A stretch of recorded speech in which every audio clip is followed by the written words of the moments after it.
Okay, this is John Burroughs again. I'm going to continue with my autobiography, 7 Years to Life. This is chapter 36, and it's called The Things We Do for Fun. Robbie A., Bob B., and Jeff S.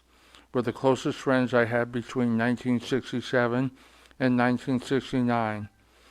The four of us consumed large amounts of acid and smoked enormous amounts of pot together. We did many unusual things together that reasonable people would define as crazy when we tripped together.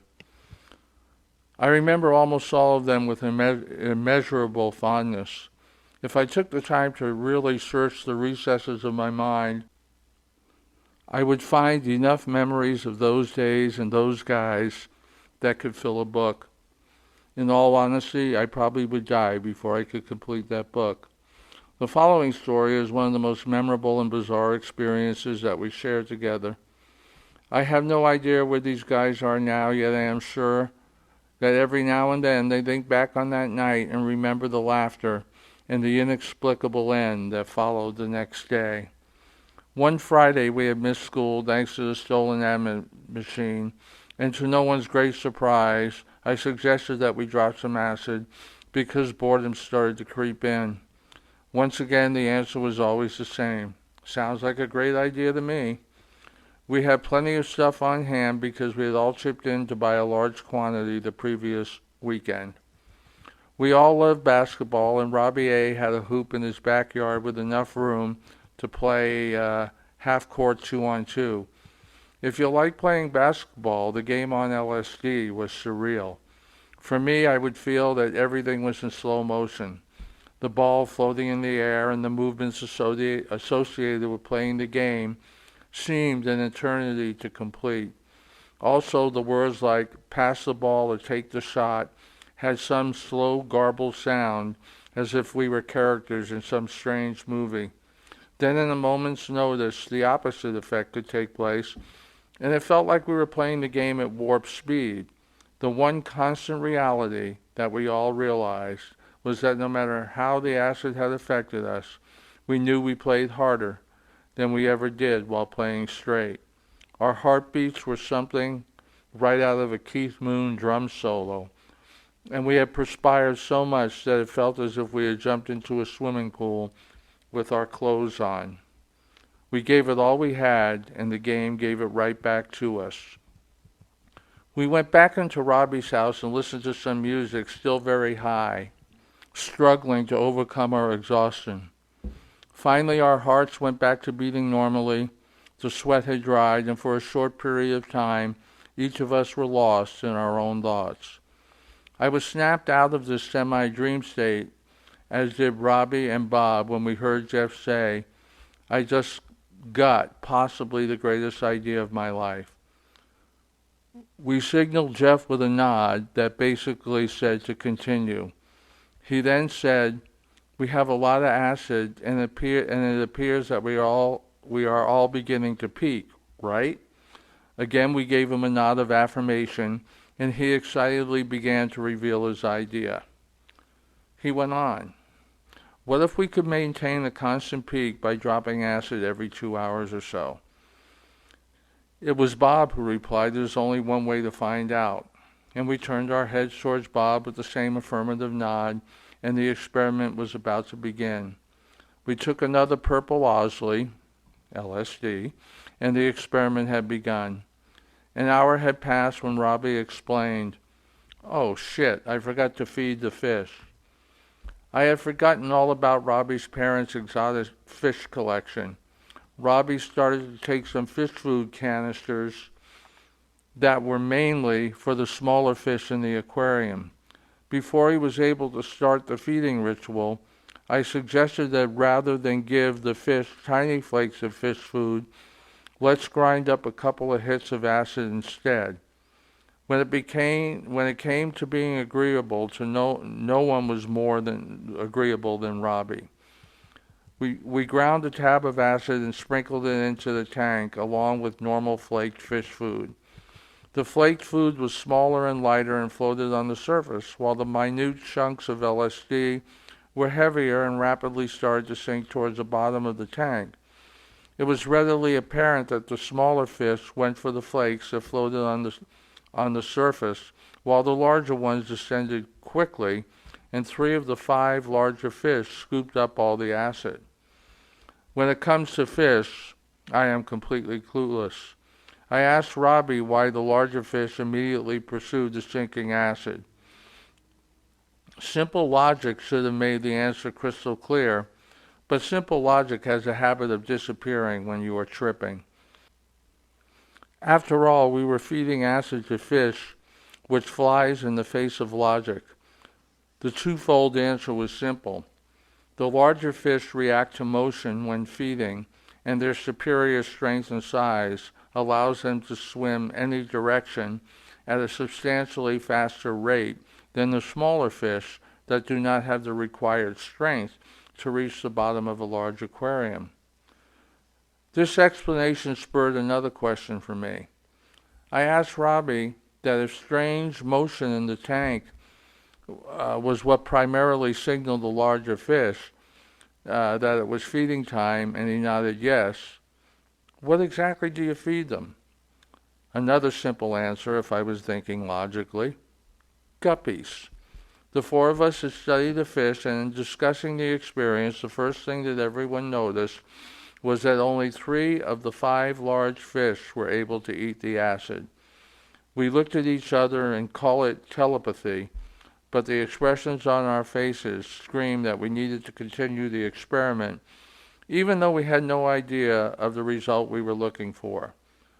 Robbie was the first to speak, saying, "I can put a guppy or 2 in the tank." He did not wait for an answer. He came back with the guppy placed in the tank. If he were feeding them how he normally did, 5 guppies would have been lowered into the tank. 2 of the larger fish seemed to be passive and acquiesced to the 3 larger fish that were both obviously more aggressive and believe what you want, but they were high. A scenario began to develop that can only be described as gladiatorial. The guppy had managed to submerge itself about a third of the total depth of the tank, and facing the tank from our position as spectators, it had positioned itself on the far left side. With its little orange tail and fins in constant rapid movement, it was able to hover there. Meanwhile, one of the larger acid-eating fish had positioned itself at the same depth at the far right side of the tank. As crazy as it may sound, you could sense by just watching the guppy that it knew why it was there, but it was not going to go down without a fight. There was not a scintilla of a doubt about the large fish. Feeding time brings out an aggressiveness that is common in all species on Earth, even the so-called intelligent and sophisticated human species. It was David and Goliath time, and the first battle was about to begin. The big stonefish began its approach toward the guppy, and I must admit, if the fish police were around, the big guy would have been busted for SUI, swimming under the influence. As he haphazardly approached the guppy, he began to build up speed, along with his fish mouth opening and closing repeatedly in anticipation of a tasty meal.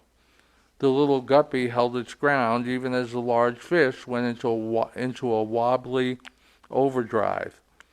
The standoff would soon be over, and just as the large fish, with its mouth wide open, was practically on top of the guppy, when the little guy dropped down by an inch or so, and the large fish slammed into the bottom of the aquarium, stunning it sufficiently enough to send it to the bottom, and it was out of commission for a short period of time.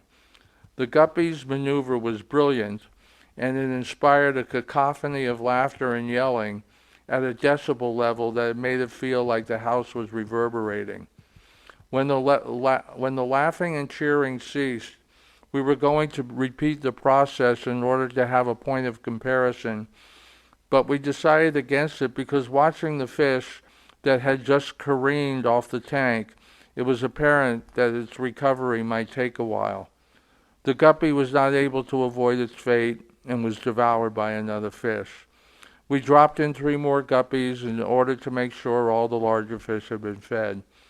The 5 big guys were similar in some ways, but distinctively different in others. This made identifying the 2 acid eaters very easy. As we closely watched the 2 fish, a conversation began about the guppy and how it outsmarted its first predator. The conversation then turned to whether or not one fish could actually outsmart another. In the final analysis, we all agreed it was not intelligence, but instinct that both the predator and the victim naturally possess. However, in this particular case, the predator was high, and this was the equalizer that for a short time leveled the playing field. When the acid started to wear off, we unanimously agreed that trying to keep a constant peak might be something we deeply regretted in the future. As fatigue took over and sleep was inevitable, I remember Robbie saying just prior to drifting off, "I hope my dad's fish are okay."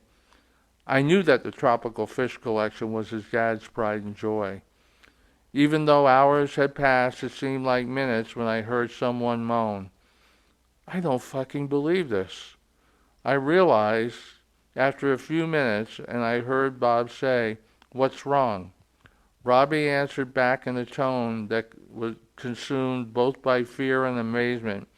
He said, "Come here, you will not believe this." He was staring in disbelief at the fish tank. We all gathered around, and I could see where the fear in his voice came from, because 2 of the large fish were floating on the surface dead. Robbie said, look closely, and tell me if you understand what has happened here." I wiggled and flapped my whole body around, as dogs often do, to shake off my grogginess, and that is when I discovered what caused the amazement in Robbie's voice. The 2 large fish that did not swallow any acid were now deceased, and the other 3 were acting just like you would expect a fish to act. I know Robbie was bummed and trying to figure out a way to tell his father. Excuse me. He finally decided that he was going to take the dead guys out to the tropical fish stores to find replacements that resembled the dead ones as close as possible. He had 3 days to accomplish this before his parents returned home. He did it in 2 days, and when his parents arrived home, it took his dad only to the following day when, while feeding them, he noticed the subtle differences in the 2 fish that Robbie had purchased. Robbie told me he told his dad that he had no explanation as to how the 2 fish died. He said he just woke up a few mornings ago when they were floating on the surface. For weeks after, we discovered the whole incident over and over and over again because it did not make any sense that the stoned fish survived and the straight ones did not. We never did come up with any scenario that we could take seriously.